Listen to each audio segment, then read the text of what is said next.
Tech Sounds presenta Con su permiso.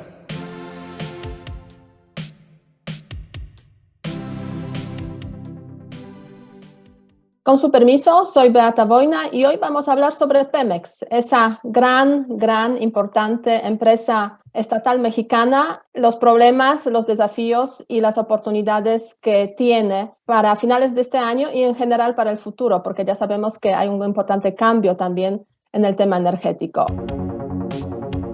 Cuando tú haces un rescate financiero, pides cosas a cambio. Aquí no está claro qué se le está solicitando a Pemex. A mí me preocupa mucho el modelo que plantea el presidente López Obrador. En principio, las empresas estatales en el mundo, las energéticas, tienen ya una visión de futuro que ya no es petrolera. El problema de Pemex no nació hace 3 años, es un problema que llevamos cargando desde hace muchos años, se podría decir.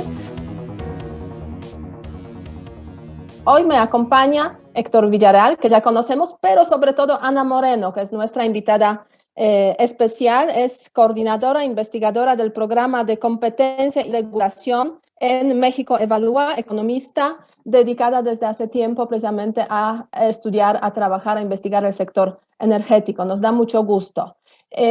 Ana, ya sabemos que Pemex tiene objetivos muy ambiciosos para este año, de tener una extracción de barriles de petróleo de tamaño más o menos 1.765 millones al día. Sabemos también que hay 20 nuevos campos que se han estado explotando en México, con los campos viejos ya maduros, pero digamos que gracias a los campos nuevos quizás se va a cumplir este objetivo. Al mismo tiempo sabemos que hay grandes problemas, digamos, en los estados de cuenta de Pemex, muchos desafíos. ¿Cómo tú ves ese tema de Pemex para finales de este año?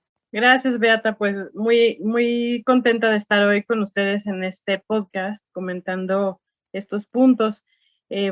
En principio, la coyuntura nos dio esta semana una pauta sobre el camino que quiere seguir Pemex para el final del año.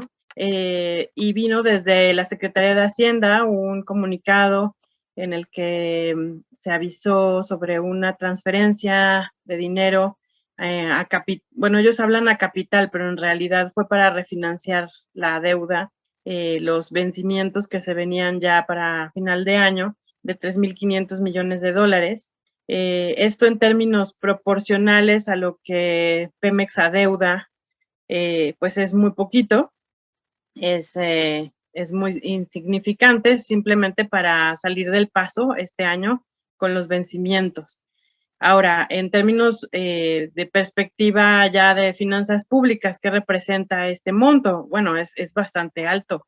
Son cerca de 73,000 millones de pesos y esto equivale pues a grandes cantidades de subsidios. Por ejemplo, el mismo subsidio eléctrico que el gobierno transfiere a la CFE cada año, que se aprobó recientemente en el presupuesto federal para 2022, es equivalente a este monto. El subsidio nacional, o sea, el que recibe CFE por un año, ¿no? Para poder amortiguar las tarifas a los usuarios finales de electricidad, es equivalente a este monto, que en términos de perspectiva de la deuda es pequeño. Entonces, nada más para tener como una noción de cómo están los tamaños de los vencimientos de la deuda de Pemex y que finalmente son para pagar intereses, ¿no? En pocas palabras.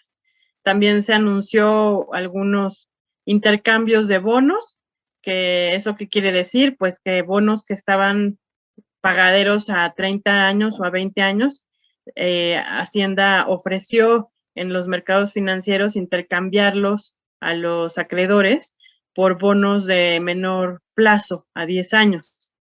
Desde mi perspectiva, el interés que sigue también Hacienda con esta decisión, y en realidad el presidente López Obrador, quien es el que instruye al secretario de Hacienda de hacer estas operaciones, creo que va encaminado al discurso que ya prácticamente todos los mexicanos que atendemos la noción básica del presidente, es el de desprender a Pemex un poco de la dependencia de la deuda en dólares, o sea, del extranjero, en camino a la famosa soberanía energética. Y creo que estos pasitos tienen que ver con ello también. O sea, podríamos en pocas palabras decir que Pemex está cumpliendo de alguna forma el objetivo de producción, o sea, de producir pues tantos barriles, millones de barriles, o casi está cumpliendo, pero el costo es elevadísimo, el costo pues para las finanzas públicas. A ver, ¿cómo tú lo ves, Héctor?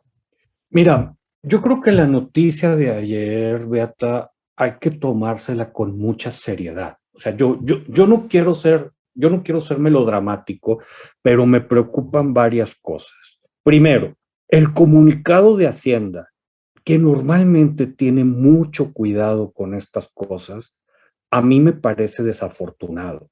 Primero te dicen, podemos hacer esta transferencia, esta ayuda, porque tenemos exceso de liquidez.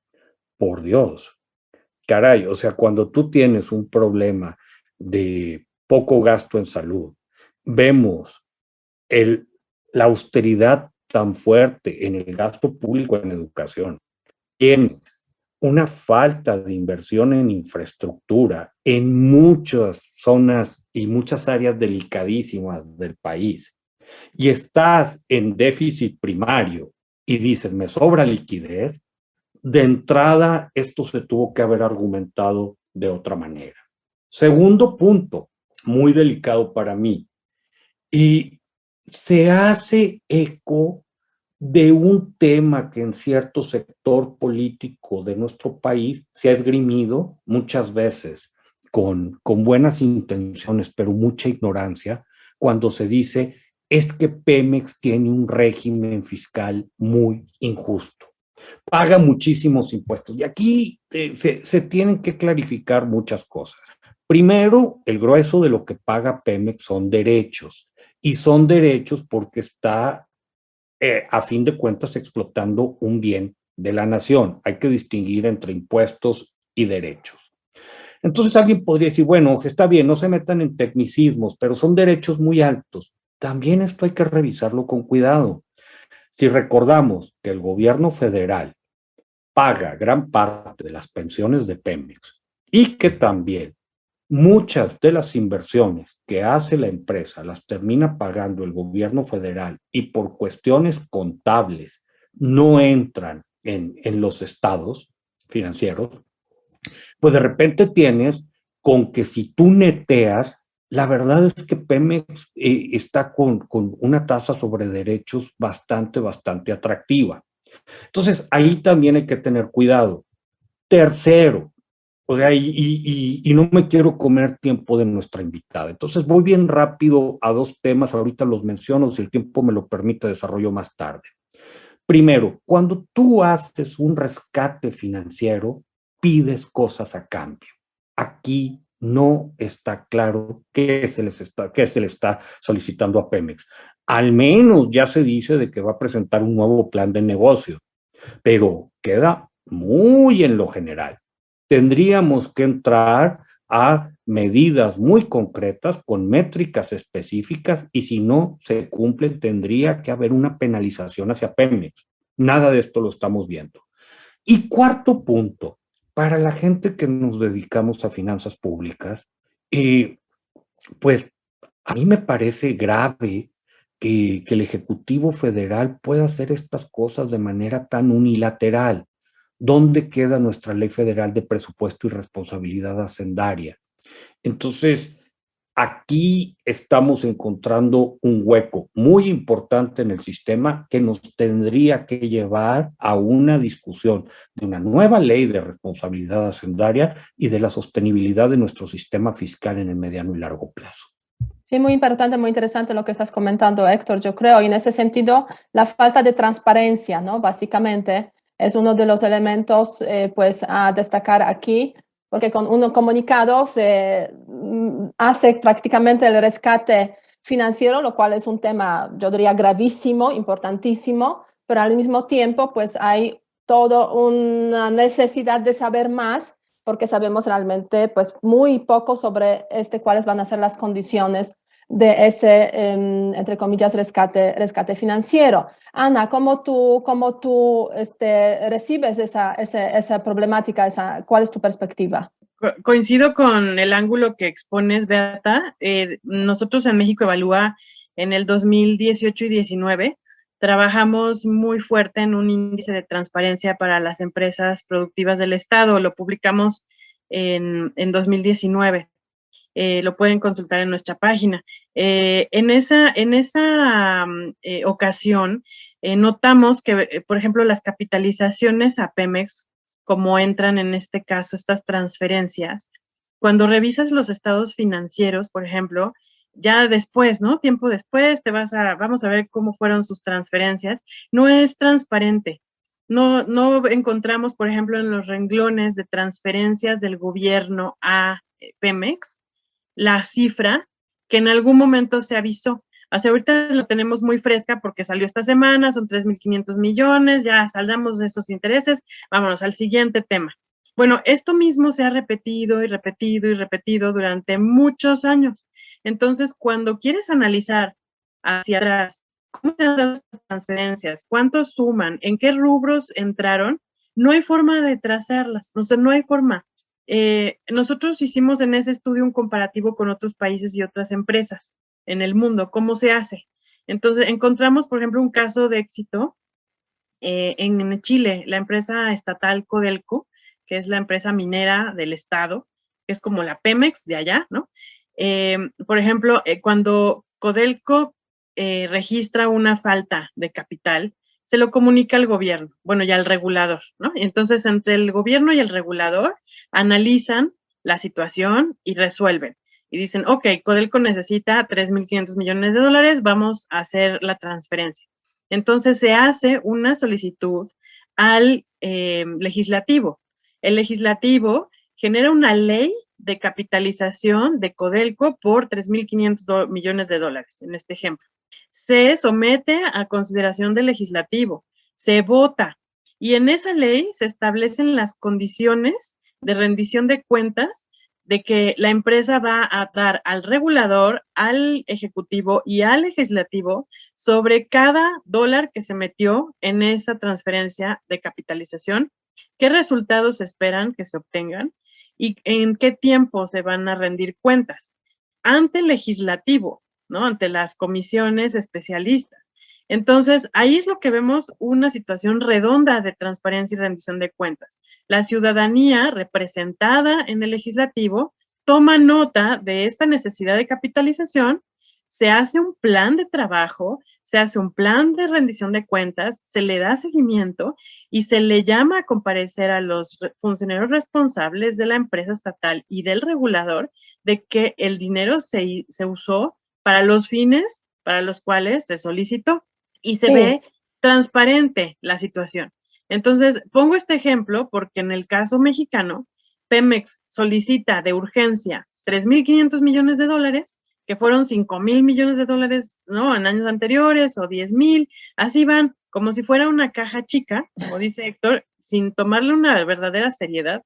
No pasa ni siquiera por el diario oficial de la Federación. No tenemos una circular oficial donde podamos hacer un registro histórico.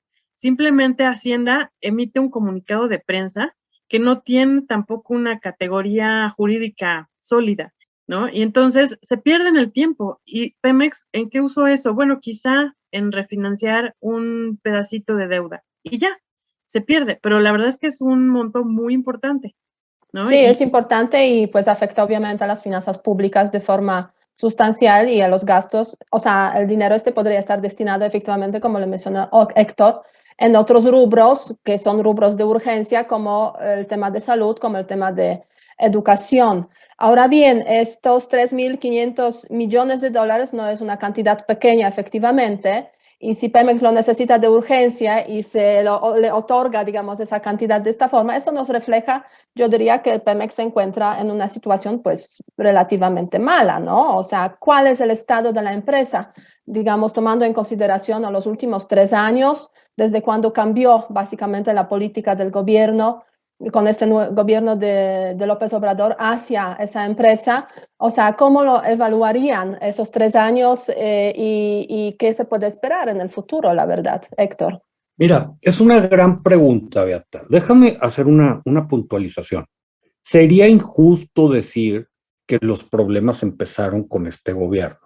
O sea, yo no sé, Pemex lleva mucho tiempo con problemas de Sí, es diferente punto súper tipo. importante, sin duda, sí. Y incluso, de alguna manera, estos son problemas de naturaleza estructural.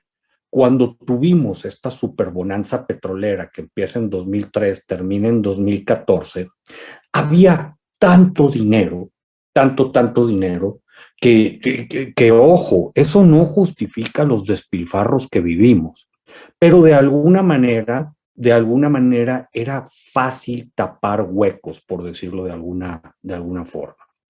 Ahora, en el gobierno del presidente Peña, una de las cosas que sucedió, que también tiene metido a Pemex en este lío, es que hubo un endeudamiento muy importante que se dedicó en buena medida a exploración, producción, a tratar de recuperar yacimientos viejos, que fue un programa muy poco exitoso, que también esto hay que recordarlo y se tendría que poner sobre la mesa.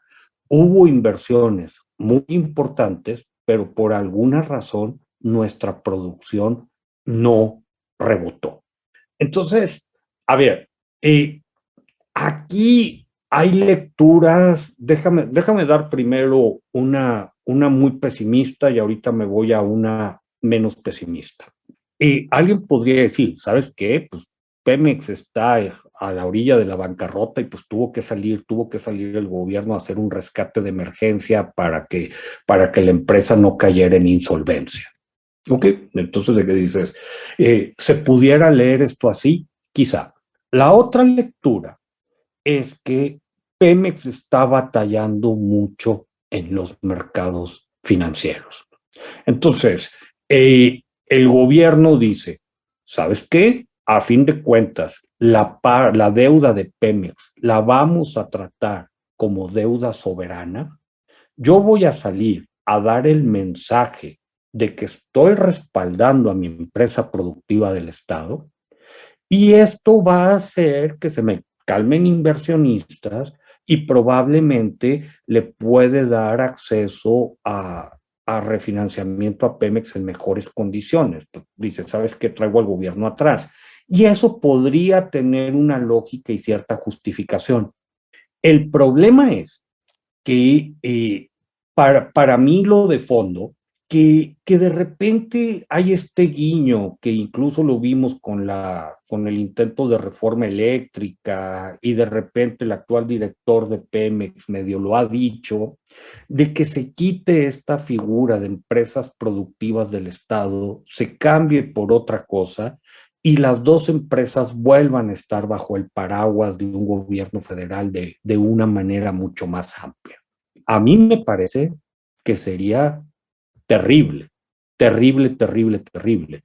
Probablemente uno de los errores más grandes desde mi perspectiva de la reforma energética de 2014 fue que no se le terminó de dar independencia a las dos empresas de los presupuestos públicos. Fue como a medias, ¿no? O sea, reforma a medias. En ese intentando aspecto preservar fue a medias. la soberanía energética, que es como la Virgen de Guadalupe aquí, pero también combinarlo un poco con el mercado y eso sí fracasó, la verdad. De alguna manera se intentó. Creo que es lo que trata de hacer esta figura de las empresas productivas del Estado, pero tendrías que sacarlas de las finanzas públicas.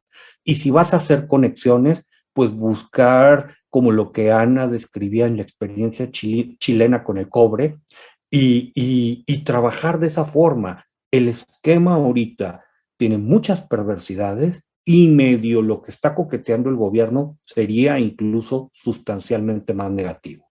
Ahora bien, desde la historia ya sabemos, bueno, como tú has mencionado, Héctor, que el problema de Pemex no nació hace 3 años, es un problema que llevamos cargando desde hace muchos años, se podría decir. Por otra parte, también sabemos muy bien de historia de otros países que las empresas estatales tienden a convertirse en esos gigantes con pies de barro, ¿no? Y que el Estado tiene que inyectarles constantemente el dinero para que sobrevivan. En los países comunistas, donde yo tuve ocasión de vivir en Polonia, pues ya sabemos que eso fracasó.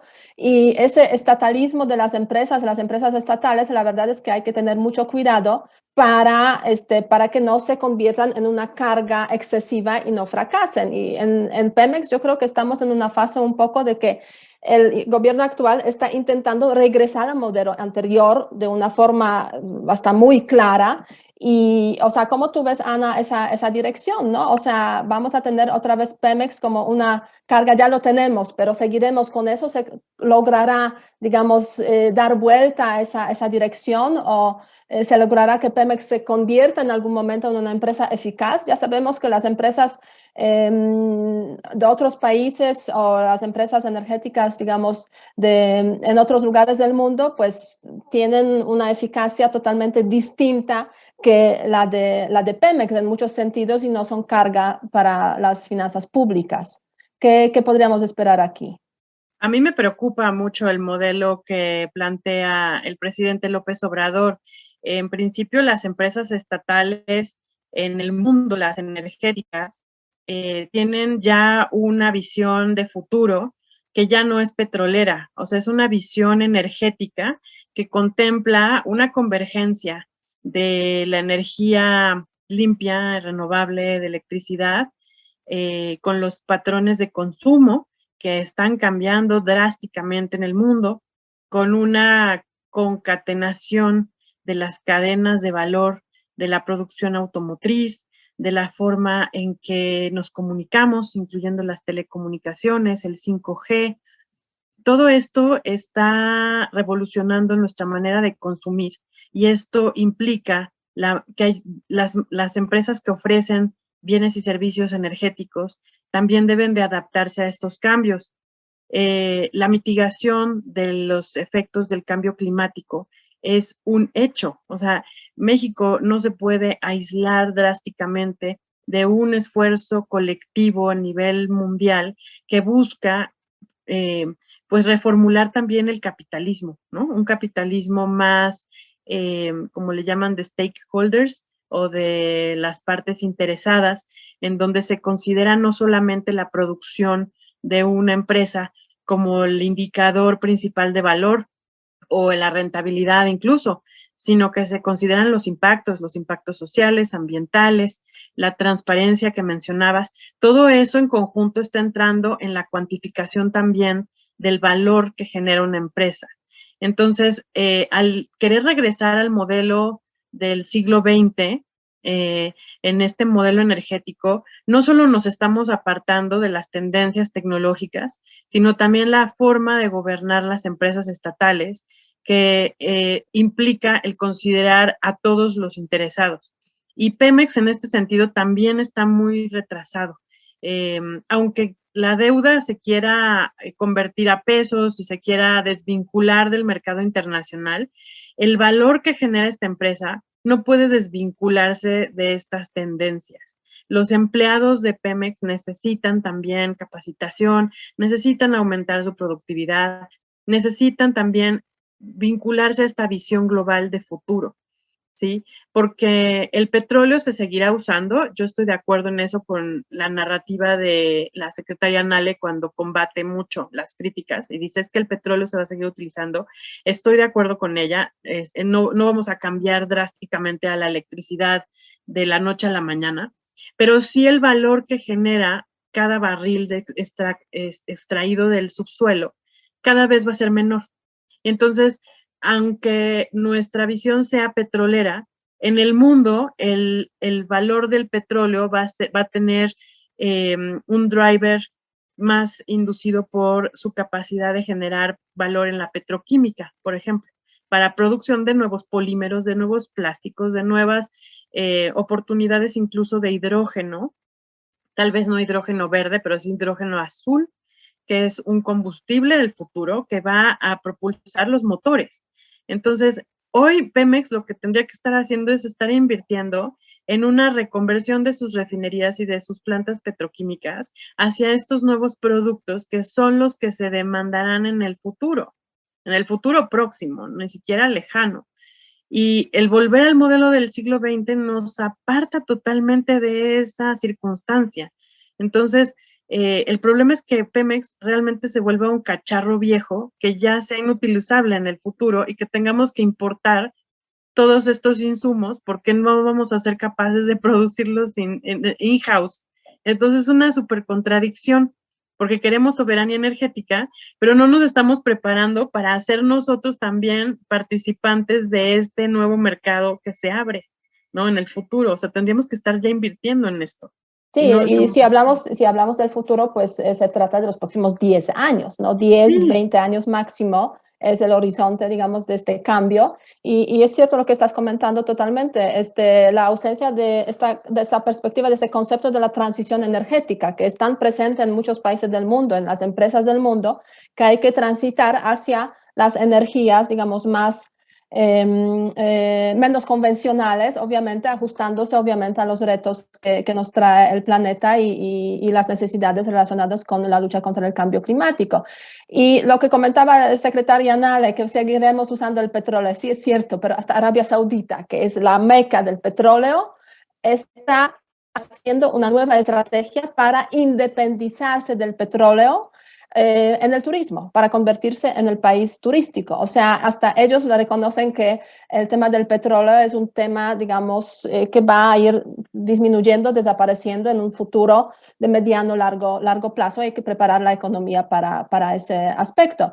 En ese sentido, pues sí, la ausencia de esa visión de transición energética es lo que preocupa muchísimo. Y parece que el gobierno tiene los ojos cerrados a ese precisamente asunto. Mencionaste también el importante tema de los recursos humanos, ¿no? O sea, más de 100,000 personas que están ahí, 120 o 130 que trabajan en Pemex, frente a las empresas como empresas energéticas internacionales que con 30,000 personas pues extraen lo mismo, ¿no? O sea, hay casos así.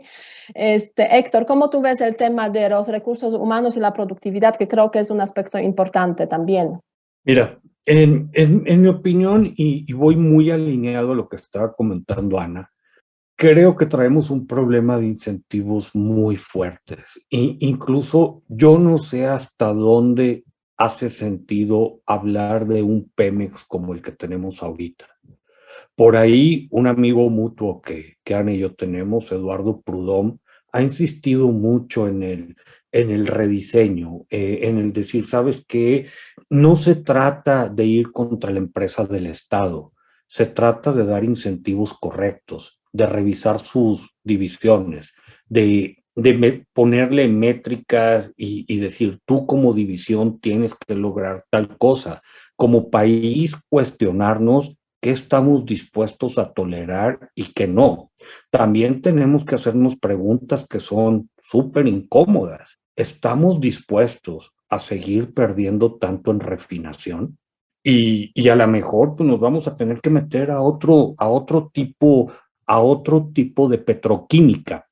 Lo que creo que no es evitable, Ana, Beata y la gente que nos escucha, es un país de la importancia de México como economía, como población, en una geopolítica, un punto muy específico, darle y cerrarle la puerta a la transición energética sería la verdad, dispararnos en el pie.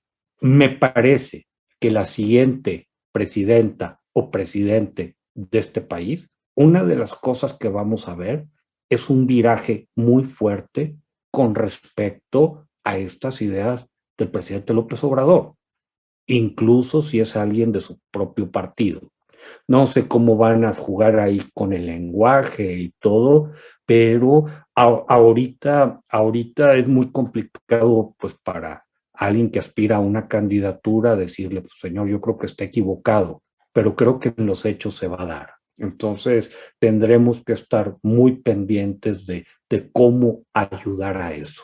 Pues ojalá eso ocurra, la verdad, y se dé se revierta eso lo que está ocurriendo ahora, aunque van a ser pues esos años perdidos y el dinero perdido también, no cabe duda, en ese proceso que estamos observando. Ahora bien, nos queda poco tiempo, entonces quería recordar la pregunta de la semana pasada, que está conectada obviamente con el tema de coronavirus 19, que se presenta de nuevo en ese contexto difícil económico y político. La pregunta: con la llegada de la nueva variante Omicron, ¿usted se encuentra preocupado con más medidas igual que antes o no me preocupa? Y tenemos las siguientes respuestas. Igual que antes, la preocupación de 49.3% de los que respondieron a esa pregunta. Preocupado con más medidas, digamos, para cuidarse más, 41.3%, y no me preocupa solamente 9.3%. Entonces sí, vemos que nuestros seguidores están preocupados o igual, al menos, o incluso están aplicando más medidas para evitar pues nuevos contagios por esa nueva variante de Omicron, que hoy en día parece que no es tan peligrosa, pero hay que esperar un par de semanas más para tener resultados definitivos de las investigaciones que se han hecho. Ana, yo quería preguntarte, a ver si nos puedes comentar un poco más sobre tus redes sociales, para que los que nos escuchan pues también puedan seguirte, pueden ver las investigaciones, los análisis que estás haciendo. Gracias. Sí, estoy en Twitter, en @AnaliliaMoreno. Tenemos una cuenta institucional de México Evalúa, es @MEXEvalúa, y nuestra página web, mexicoevalúa.org. Ahí encuentran todas nuestras investigaciones y con mucho gusto, cualquier duda, también estoy disponible por mensaje directo. Excelente. Y las redes sociales de nuestra escuela, C Sociales Tech, donde pueden obviamente seguir nuestro podcast, donde pueden hacer sus comentarios, también preguntas. Y para cerrar las conclusiones, Héctor, a ver, un par de frases que tú podrías añadir a este debate. Mira, y creo que el problema Pemex lo estamos viviendo, creo que vamos a tener que enfrentarlo. A mí me gustaría que esto ocurriera en un debate público, Beata, en un debate con participantes de todos colores y sabores, o sea, de decir, bueno, a ver cómo vamos pensando esto. Segundo, creo que tiene que ser de manera muy transparente, particularmente desde el punto de vista presupuestario, y creo que tenemos que meternos a dos temas más de mediano y de largo plazo: la gobernanza de estas empresas, su relación con el Ejecutivo Federal, y la cuestión de la responsabilidad hacendaria. Y me puede, como alguien que me dedico a finanzas públicas, que mientras veo una austeridad lacerante en muchísimas cosas donde el sector público tendría que estar gastando más, veo que pues a Pemex se le trata, pues vaya, con demasiada holgura, por decirlo suavecito. Entonces, creo que tenemos que ir por ahí. Muy bien, Ana, algunas palabras de cierre, de conclusión. Gracias, Beata. A mí me gustaría cerrar con un llamado a las audiencias de este podcast, a que pues se interesen un poco más sobre el tema energético. Creo que esto es algo positivo, puesto que nos atañe a todos e implica costos de oportunidad importantes. O sea, el dinero que se inyecta en las empresas estatales implica un sacrificio también para la sociedad en términos de finanzas públicas, dinero que se podría estar usando en otras situaciones como salud o otros rubros como educación o la ciencia. En estos términos es importante que estemos atentos y conectemos con nuestros legisladores, nuestros representantes, para también exigir a su vez que ellos trabajen en un proyecto de rendición de cuentas, que no se conformen con la glosa del informe de gobierno y dejen de llamar a cuentas a los funcionarios públicos de estas empresas, porque el dinero que está ahí invertido es el de todos los mexicanos y deberíamos de ser más exigentes en el valor que se está obteniendo de ese dinero público. Y a los que nos escuchan y nos siguen en las redes, también la pregunta que va de la mano de este debate: la pregunta de la semana. ¿Considera usted que Pemex está preparado para afrontar los retos relacionados con la transición energética y la lucha contra el cambio climático? ¿Sí o no? Esperamos que ese debate les ayudará también a responder a esa pregunta. Les invitamos a seguirnos, obviamente, a cuestionar, a preguntar, y con su permiso nos despedimos en esta ocasión. Hasta la próxima semana. Muchas gracias. Hasta luego. Te invitamos a escuchar Tech Review, el podcast donde contamos historias que despertarán tu curiosidad. Yo soy Ana Torres y aquí contamos historias de ciencia, emprendimiento, innovación y liderazgo. Si te interesa la ciencia, el emprendimiento y la tecnología, este podcast es para ti. Escúchalo en Spotify, Apple Podcast y Google Podcast. Muchas gracias al equipo del Tecnológico de Monterrey y de Tech Sounds. Productor ejecutivo de Tech Sounds, Miguel Mejía. Asistentes de producción, María Guadalupe Monroy y Marcela Amezquita. Productoras de Con su permiso, Luz María Ávila y Cintia Coca. Diseño, Ángel Gómez y Daniela Solís. Postproducción, Max Pérez. Les invitamos a escuchar el siguiente episodio de Con su permiso y el resto de programas de Tech Sounds en los canales de su preferencia.